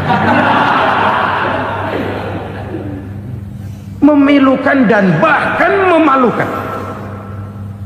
Wa ma hakamu bighairi ma anzalallah illa fasyafihimul fakru. Kalau hukum yang diterapkan sudah menyimpang dari keadilan yang diajarkan Allah, bertebaranlah kemiskinan di mana-mana. Coba sekarang ini yang punya duit bingung, apalagi yang kagak punya duit. Yang pengusaha gede ngeluh, apalagi yang pengusaha pas-pasan. Yang kagak punya beras, yang punya beras saja masih bingung, apalagi yang nggak punya beras. Ini sudah demikian merata. Dulu kita kagum mendengar konglomerat kelas buadak, kelas-kelas yang seakan-akan cuma ada dalam khayalan mereka, punya kekayaan miliaran dolar, triliunan. Sudahlah, seolah-olah nggak terjangkau sama kita. Weh, ternyata yang gede-gede itu juga gede utangnya. Dan rontok satu demi satu. Ternyata rakyat selama ini cuma dialamatkan, cuma dijadikan adres. Rakyat yang tidak banyak ngerti persoalan ini harus menanggung hidup ini begini berat, harus menanggung beban hidup ini begini tinggi, daya beli semakin lemah, semakin terpuruk dan terpuruk, sedang keadaan belum juga banyak berubah. Yang hutang sama luar negeri itu kan bukan rakyat kecil, Ciano. Yang banyak nyimpen dolar juga kan Ciano. Rakyat kecil bocah kampung mah jangankan nyimpen dolar, ngelihat juga tumben. Kemana kita mesti bercermin? Sekali lagi saya mengatakan, maaf, kita tidak bermaksud mencari kambing hitam. Karena itu kita tidak bicara orang, kita bicara sistem, kita bicara keadaan. Beginilah yang dikatakan Nabi, penyebab timbulnya bencana, hukum yang ditegakkan tidak lagi berorientasi kepada keadilan, tapi berorientasi kepada kepentingan. Akhirnya bentuk hukum seperti pisau, tajam ke bawah, tumpul ke atas. Hukum cuma buat rakyat kecil, tetapi kelompok menengah ke atas kadang-kadang kebal dari perlakuan hukum.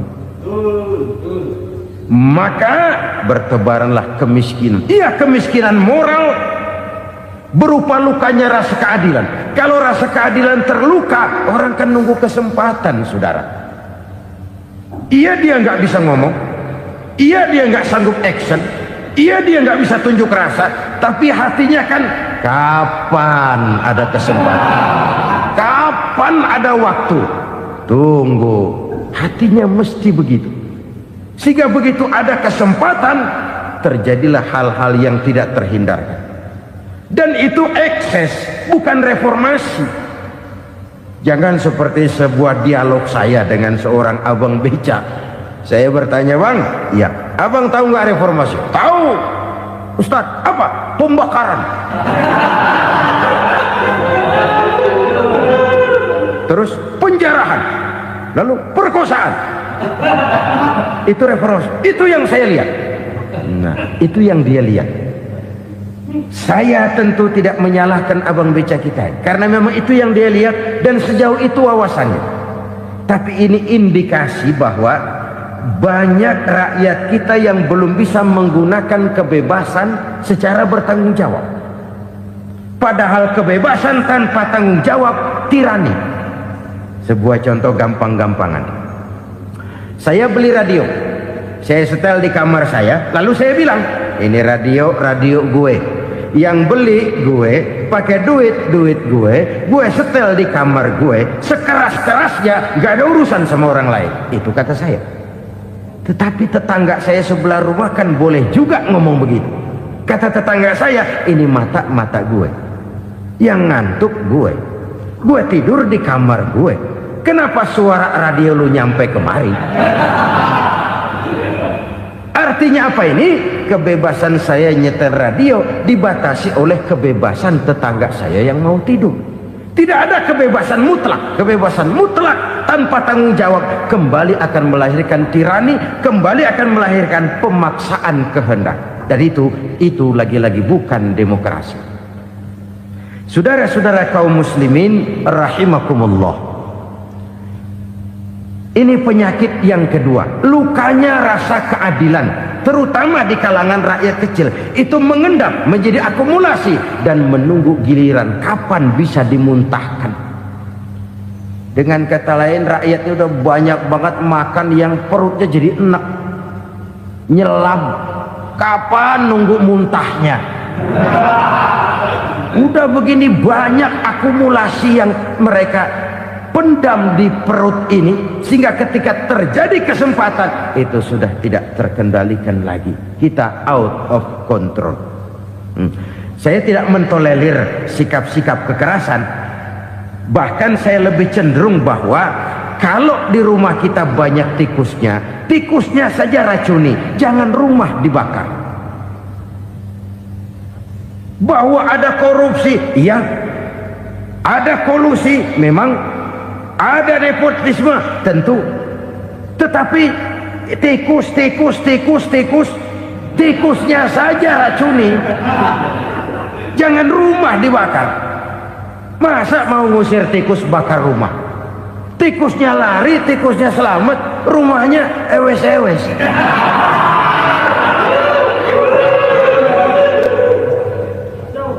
Tikus selamat, rumah nggak punya. Masalah nggak terselesaikan dengan sebagaimana yang kita harapkan. Kita sepakat ini negara hukum, dan di hadapan hukum semua manusia itu sama. Itu prinsip yang diajarkan Allah. Al-musawat bainan nas fi takalifil ahkam. Semua manusia sama dalam berhadapan dengan hukum Allah Subhanahu wa ta'ala. Kalau hukum sudah pandang bulu, itu jelas yang enak yang banyak bulunya. Siapa yang banyak bulunya? Monyet. Kalau hukum pandang bulu, monyet keenakan. Saudara-saudara kaum muslimin rahimakumullah, introspeksi. Mari kita bercermin bagaimana perjalanan hukum selama ini. Kalau introspeksi ini kita temukan, lalu ada upaya untuk memperbaiki diri. Jangan menggunakan tak ada gading yang tak retak, mikul duwur mendem jero untuk menutup-nutupi kesalahan orang. Padahal kesalahan itu sedemikian besar. Padahal rakyat kita tiap hari antri sembako. Ada yang sehari sekali makan, ada yang makan sudah bercampur tiwul, ada yang nasi sudah dicampur pisang, balik jadi orok lagi. Macam-macam upaya rakyat untuk menangsal perut ini. Lalu rakyat ditenang-tenangkan, lebih baik puasa Senin Kemis sambil menghadapi krisis ekonomi. Kenapa rakyat yang disuruh puasa? Kenapa bukan pejabatnya yang puasa lebih dulu untuk kemakmuran rakyat? Kalau rakyat yang memang perutnya udah gepeng disuruh puasa, makin krempeng perutnya. Artinya pejabat harus punya sense of politik.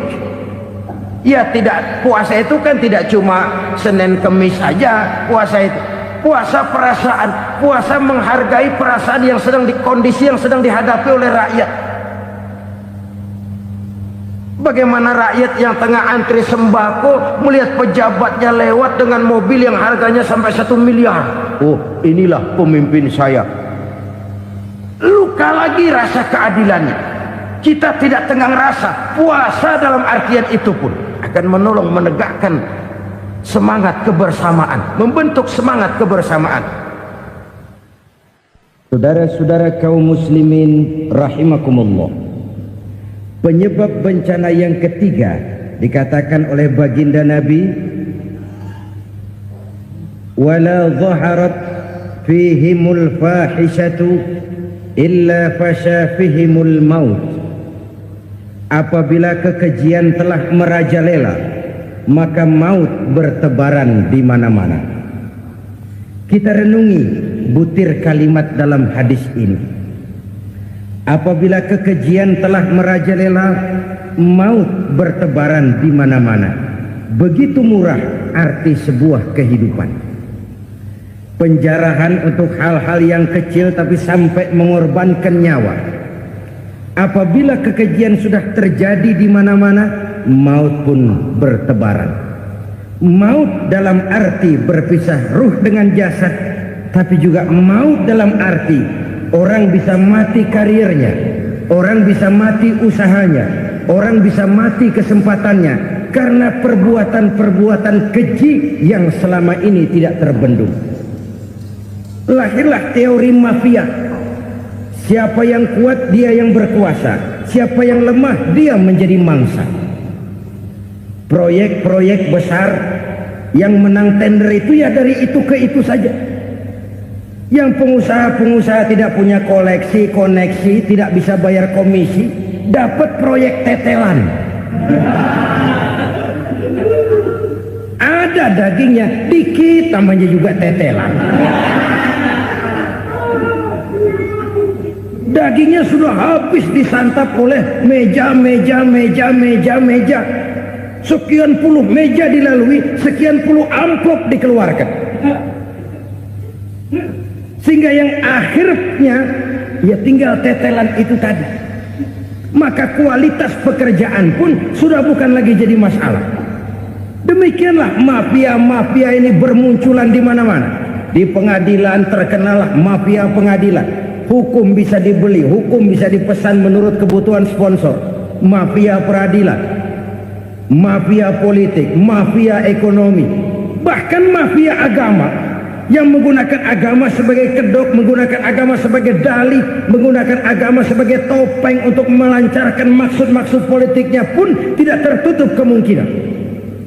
Apabila kekejian telah merajalela, maut bertebaran di mana-mana.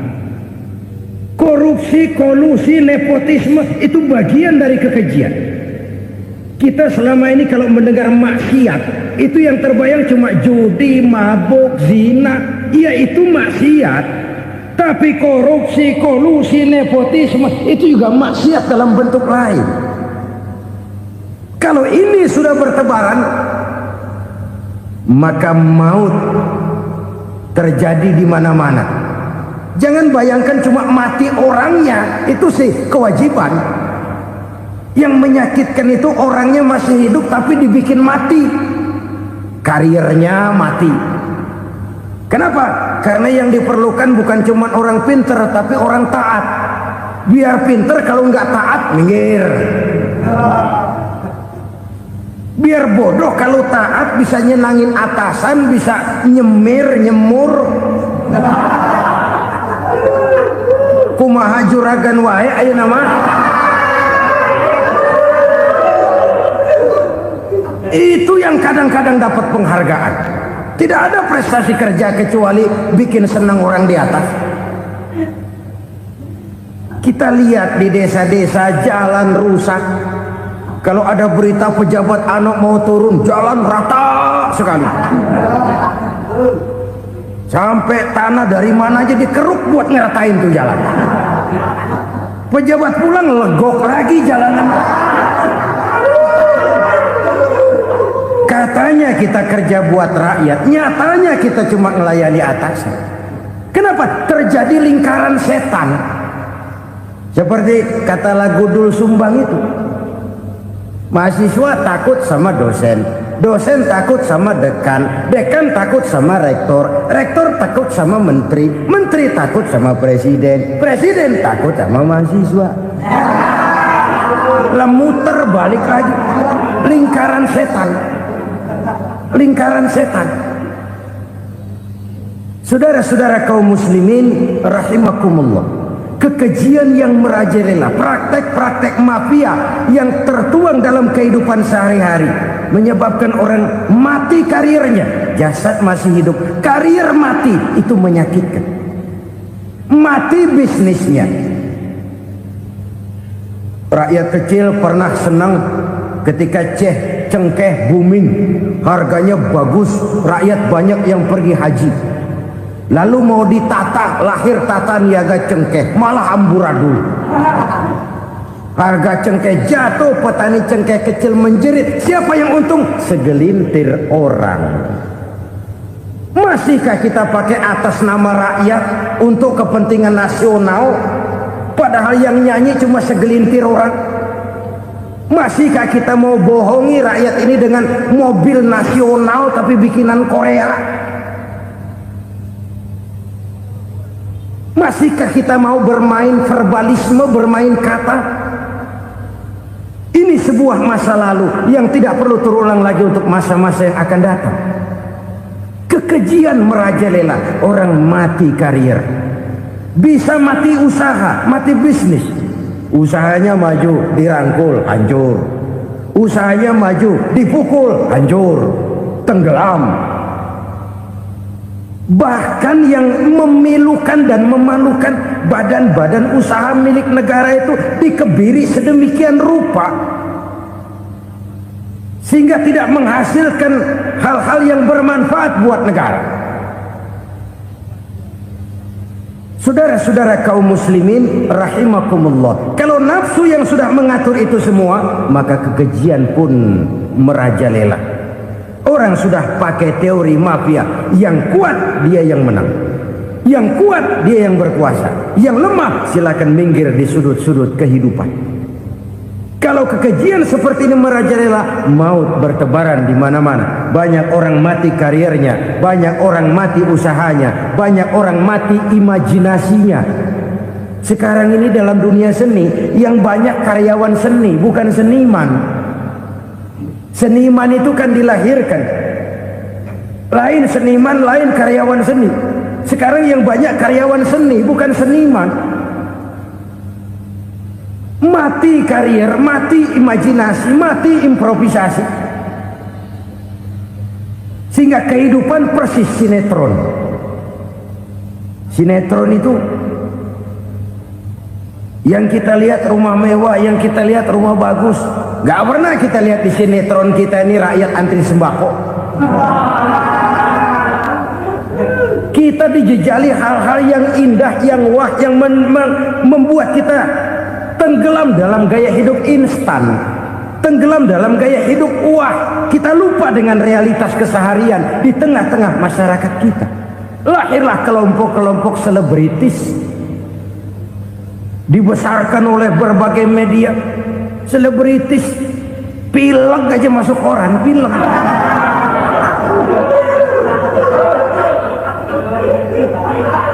Rakyat yang pingsan antri beras nggak masuk koran.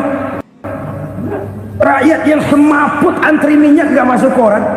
Selebritis panok masuk koran.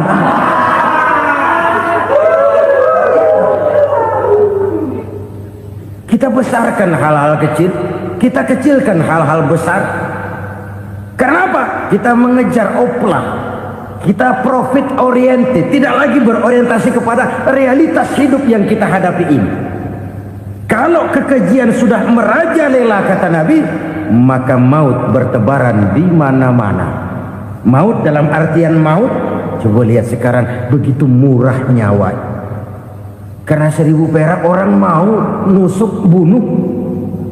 Karena beras seliter orang khilaf, begitu murah kehidupan. Tapi kekejian dalam bentuk korupsi, kolusi, nepotisme, kekejian dalam bentuk itu mematikan karier, mematikan bisnis, mematikan imajinasi, mematikan kreativitas. Itu juga maut dalam bentuk lain akibat kekejaman lain. Ini penyebab yang ketiga. Yang keempat, penyebab bencana menurut baginda Rasul, wala tukhfiful mikyala illa muni'un nabat. Apabila timbangan sudah dicurangi, maka tercegahlah tumbuh-tumbuhan. Apabila timbangan sudah mulai curang, maka terjadilah musim paceklik. Apabila bisnis sudah bergaya mafia tadi itu, kecurangan-kecurangan terjadi, tender di balik pintu, yang dimenangkan cuma kelompok-kelompok yang bisa memberikan presentasi yang besar, muni'un nabat, terjadilah paceklik. Paceklik, panen gagal, wereng ya wereng, kemarau panjang it's okay, air sulit iya, tetapi kan semua itu ada yang ngatur. Kemarau ada yang ngatur, belalang itu ada yang ngatur, air itu juga ada yang ngatur. Yang ngatur itu yang serba maha. Kalau ia murka melihat kecurangan timbangan, Allah itu kalau murka kan gampang saja, tinggal komandoin balang, lang hancurin tuh sawah. Konvoy belalang, konvoy. Allah tinggal ngutik angin El Nino, mampir lo ke Indonesia, hujan nggak turun-turun, kemarau panjang. Jadi kalau musim kemarau kan namanya anginnya El Nino. Kalau musim hujan anginnya namanya La Nina. Cakep namanya, kejem orangnya. Saudara lihat Cina sekarang sedang kena La Nina, banjir besar, ribuan orang meninggal. Dia mah ribuan mati kagak berasa, rakyatnya miliaran. Bangladesh lagi ngalami La Nina, India lagi ngalami La Nina. Angin, hujan, kemarau, belalang itu kan ada yang ngendaliin. Kuncinya bukan di belalangnya, kuncinya bukan di peredaran matahari berputar, kuncinya di atas yang mengatur semua itu. Kalau timbangan sudah mulai curang, pengusaha sudah nggak mau jujur, apa enggak bikin perut jadi mual. Begitu rakyat antri sembako pingsan nggak dapat beras, sementara beras ditumpuk-tumpuk sampai membusuk. Kemana hati nuraninya? Kemana akal pikirannya? Kemana mereka yang berbuat atas nama rakyat tapi melihat rakyat susah tidak tergerak hatinya?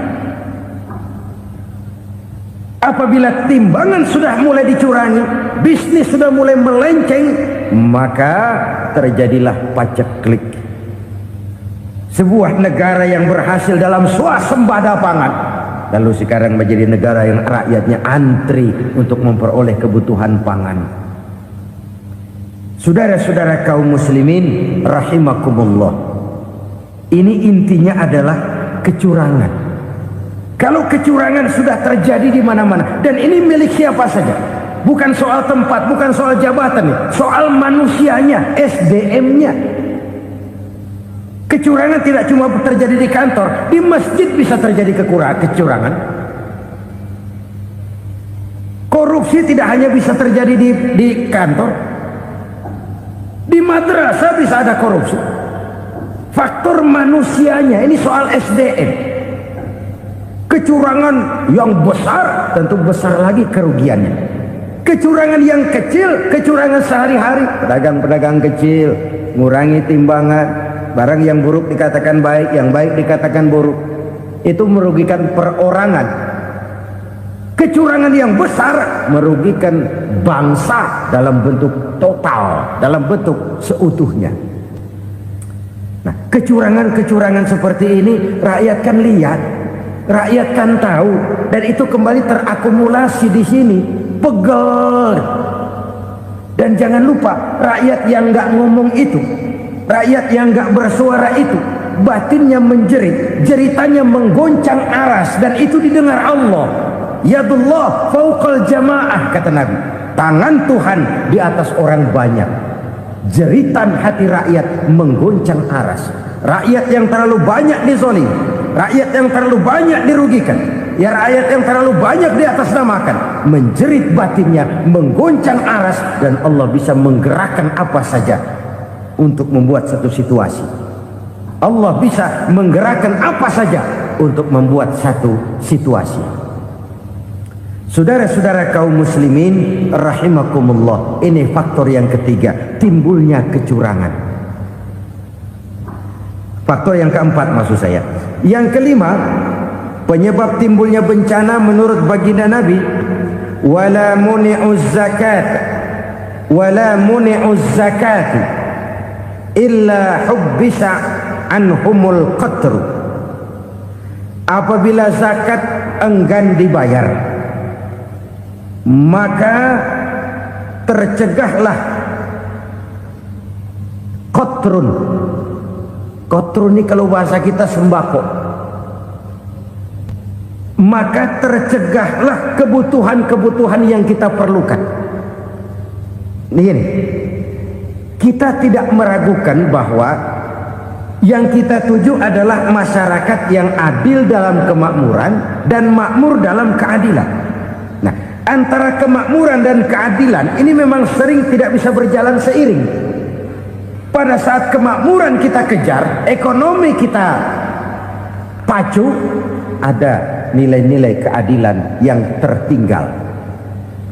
Pada saat nilai keadilan kita tegakkan benar-benar, ada unsur-unsur kemakmuran yang terabaikan. Oke, kita bisa mengatakan kasus.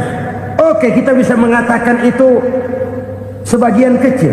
Tapi kalau sebagian kecil, lama-lama kan jadi sebagian besar. Oke, kita mengejar kemakmuran. Pertanyaannya, kemakmuran untuk siapa? Oke, kita berikan kelompok tertentu kue yang besar dengan harapan nanti dia bagiin kuenya kepada yang kecil-kecil.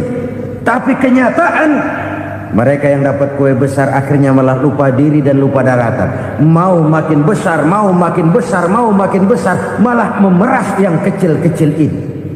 Sekarang kan yang kecil modali yang besar. Ramai-ramai buka bank, ternyata kamuflase. Uang banknya untuk kredit perusahaannya sendiri. Nasabahnya rakyat kecil. Artinya apa? Rakyat kecil disuruh modalin orang yang udah gede. Ini karena sambar geledek urusan.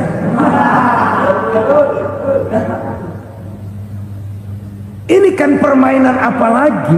Rakyat kecil suruh modali yang gede. Nasabahnya rakyat kecil, kumpulkan uangnya di bank, kucurkan kredit kepada perusahaannya sendiri. Bukankah itu rakyat kecil suruh modali yang gede? Sudah begitu kejamkah kita untuk meraih keuntungan dengan mengorbankan orang kecil ini? Sudah tidak bicara lagi kah nurani kita melihat penderitaan orang yang semakin susah ini?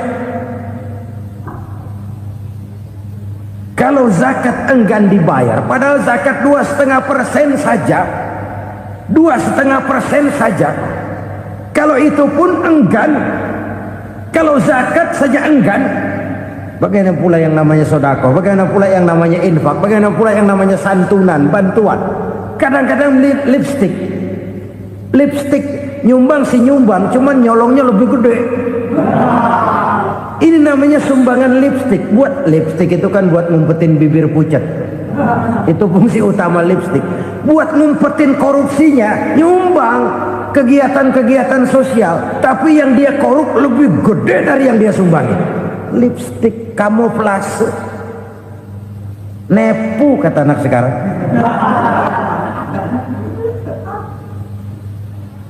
Saudara-saudara kaum muslimin rahimakumullah, demikian berat kewajiban zakat ini sampai di zaman Sayyidina Abu Bakar pernah keluar komando perangi orang yang enggan membayar zakat. Perangi, karena fungsi zakat adalah menjembatani antara si kaya dengan si miskin, Bahwa ada kemiskinan itu Qur'ani.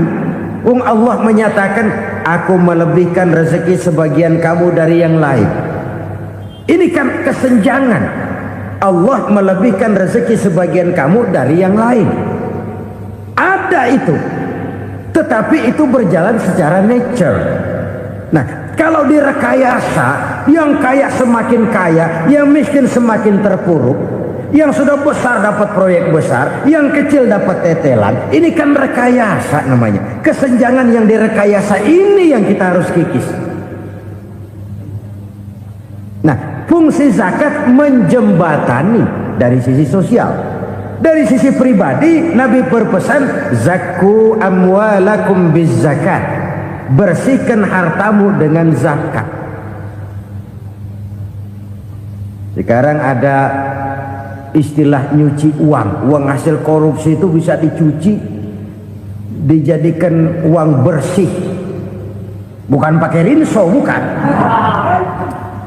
Pakai politiknya koruptor, diolah sedemikian rupa sehingga jadi uang resmi.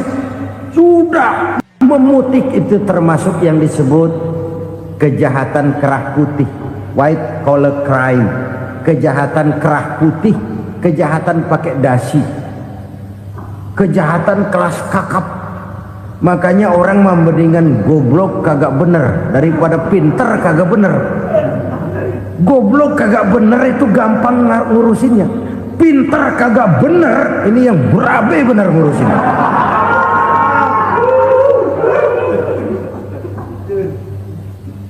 Kita bukan cuma perlu orang pinter kok di zaman sekarang. Kita perlu orang-orang bener yang punya komitmen, yang sesuai kata dan perbuatan, yang bisa merasakan apa yang dirasakan oleh rakyat, yang punya sense of politik yang tinggi, yang peka, yang penuh keterbukaan, yang punya wawasan dan pandangan jauh ke depan. Dari sisi pribadi, zakat itu membersihkan harta kita. Ya, dia tercampur dengan yang subuhat, dia bahkan mungkin tercampur dengan sedikit-sedikit yang haram.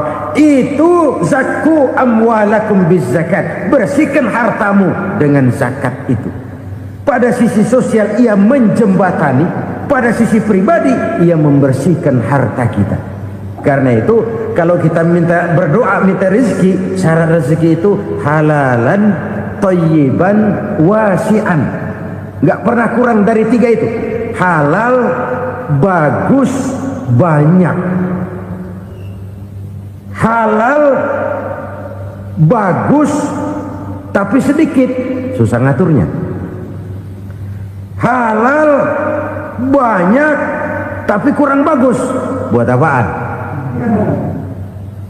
Bagus, banyak, tapi haram. Enggak ada artinya. Sebab kata Imamul Ghazali, kalau kau terlalu suka memakan makanan yang haram, dikunyah masuk ke dalam perut besar, digiling oleh perut besar, menghasilkan energi, menggerakkan sel-sel pembuluh saraf, kau juga akan cenderung berpikir yang haram. Kalau sudah cenderung berpikir yang haram, perbuatan pun akan mengarah kepada perbuatan-perbuatan yang haram. Dulu waktu kelompok Jimbaran 200 konglomerat Indonesia kumpul dihimbau supaya sekian persen kasih pengusaha lemah. Itu kan cuma sekedar belas kasihan, tidak banyak menolong keadaan. Dan bukan itu yang diperlukan pengusaha-pengusaha kecil. Yang diperlukan adalah berikan kami kesempatan seperti mereka dapat kesempatan. Berikan kami peluang seperti mereka juga dikasih peluang. Kalau cuma dikasih 100 juta, 200 juta hari ini, usaha kami nggak ada prospeknya, peluang kagak ada, kan sama juga bohong. Diceburin ke kali, disuruh berenang, tangan diikat, mendingan mampusin ketahuan. Ayo berenang, berlomba, tangan diikat, kaki diikat, sama saja nyuruh mati. Jadi jangan kasih ikannya, kasih kailnya. Yang diperlukan pengusaha kecil menengah ke bawah itu bukan cuma sekedar belas kasih dari konglomerat besar. Berikan kami peluang seperti mereka juga dapat peluang. Berikan kami kesempatan seperti mereka dapat kesempatan. Berikan kami kredit dengan kemudahan seperti mereka juga kalau minta kredit begitu mudahnya. Menciptakan peluang dan kesempatan, pemerataan. Bukan menciptakan manusia Indonesia dengan standar ekonomi yang sama. Semua rumahnya harus sama, semua punya mobil. Itu sih kebersamaan bebek. Bebek, coba lihat bebek. Satu ngalor semua. Satu ngidul semua. Kebersamaan bukan itu. Kebersamaan adalah menciptakan peluang. Kalau yang kaya bisa semakin kaya, kenapa yang miskin tidak bisa ikut naik jadi sedikit kaya? Kalau pengusaha yang sudah kuat bisa bertambah menjadi kuat dengan proyek mega proyek, kenapa yang menengah tidak bisa ikut menjadi kuat? Dan kenapa kekejian itu merajalela? Kita dengar lewat berita-berita PLN tekor, PLN hutang. Kenapa? Dia beli listrik dari swasta yang belinya lebih mahal daripada penjualannya. Artinya dia beli itu listrik dari perusahaan listrik swasta, dia jual kepada rakyat lagi. Harga jualnya lebih murah daripada dia beli kepada swasta. Kenapa? Ada tekanan lagi tuh. Biasa siklus lagi. Hukum Boyle. Atas neken, paling bawah gepeng. Ya kita nih rakyat kecil, emang nasibnya gepeng terus. Saudara-saudara kaum muslimin rahimakumullah, dari 5 penyebab bencana ini kita ambil kesimpulan untuk sebuah renungan dan introspeksi kita bersama. Pertama, mengingkari janji, padahal janji itu yang lebih tinggi nilainya adalah di hadapan Allah Subhanahu wa ta'ala. Baik wakil-wakil rakyat di parlemen maupun pemimpin-pemimpin rakyat di dalam kabinet, apabila memangku suatu jabatan, selalu mereka mengawali dengan sumpah, dan sumpah itu dimulai dengan demi Allah. Sadarkah kita pada saat itu kita ucapkan bahwa kita sudah mempertaruhkan Allah untuk jabatan yang kita pegang? Kita sudah mempertaruhkan nama Allah untuk posisi yang dipercayakan kepada kita. Sadarkah kita bahwa menyia-nyiakan itu satu dosa yang sangat besar, yang tidak hanya kepada Allah tetapi juga kepada rakyat yang kita wakili, kepada rakyat yang kita pimpin? Cukuplah sudah rakyat dijadikan adres, umat dijadikan alamat sebagai numpang. Marilah kita kembali kepada komitmen awal dengan jujur kepada janji kita sendiri. Lalu yang kedua, kekejian, baik berupa korupsi, kolusi, nepotisme, dan perbuatan-perbuatan lain akan melahirkan kemiskinan. Kekurangan pangan bukan satu-satunya yang menyebabkan rakyat menderita. Lukanya rasa keadilan terakumulasi di hati rakyat, dan jeritan hati rakyat mengguncang aras. Kalau Allah murka, Allah bisa melakukan apa saja untuk menciptakan suatu kondisi.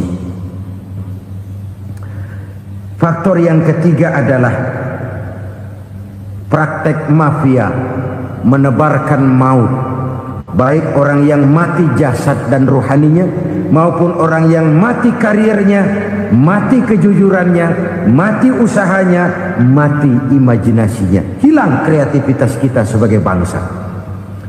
Faktor yang keempat, kecurangan-kecurangan di bidang usaha, di bidang tender, mengandalkan menjual kekuasaan. Dan memang repot kalau penguasa jadi pengusaha. Mau atau tidak mau, kebijakan-kebijakan kekuasaannya akan memperkuat jaring-jaring usahanya. Dan pada saat itu objektivitas sulit ditemukan lagi. Lalu yang kelima, keengganan membayar zakat, menumpuknya kekayaan negara pada kelompok-kelompok tertentu. Ini akan melahirkan paceklik yang berkepanjangan. Menumpuknya kekayaan dan harta negara pada kelompok-kelompok tertentu akan melahirkan paceklik dan kemiskinan yang berkepanjangan.